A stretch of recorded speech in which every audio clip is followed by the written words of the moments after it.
দরিদ্র পরিবারের জন্য ফ্যামিলি কার্ডের মাধ্যমে ওয়াশ ভাতা চালুর সুপারিশ করেছে বেসরকারি গবেষণা সংস্থা পিপিআরসি। সেই সঙ্গে জলবায়ু সহনশীল ওয়াশ অর্থায়নের জন্য পৃথক তহবিল গঠন, মানববর্জ্য ব্যবস্থাপনায় বিনিয়োগ ও স্থানীয় সরকার প্রতিষ্ঠানগুলোর সক্ষমতা বাড়ানোর আহ্বান জানিয়েছে সংস্থাটি। 2026-27 অর্থ বছরের বাজেটে নিরাপদ পানি, স্যানিটেশন ও হাইজিন বা ওয়াশ খাতে বরাদ্দ বাড়লেও তা সামগ্রিক বাজেট ও এডিপি বৃদ্ধির তুলনায় যথেষ্ট নয় বলে মনে করে পিপিআরসি। প্রতিষ্ঠানটির নির্বাহী চেয়ারম্যান ডক্টর হোসেন জিল্লুর রহমান বলেন, শহরের নিরাপদ পানির দায়িত্বে থাকা 4টি ওয়াসা সবচেয়ে বেশি বরাদ্দ পেলেও গ্রামীণ এলাকায় প্রয়োজনীয় গুরুত্ব পায়নি। তিনি বলেন, শহর গ্রাম বৈষম্য ও অর্থায়নের ঘাটতি এখনও ওয়াশ খাতের প্রধান challenge.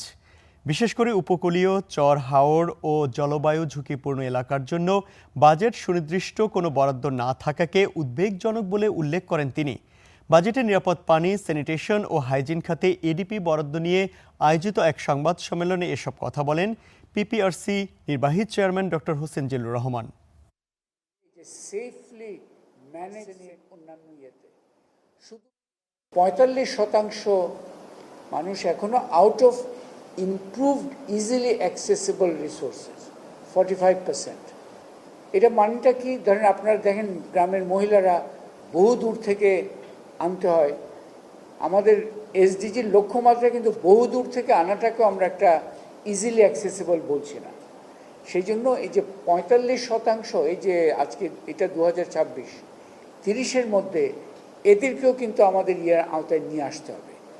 Improved and easily accessible sources.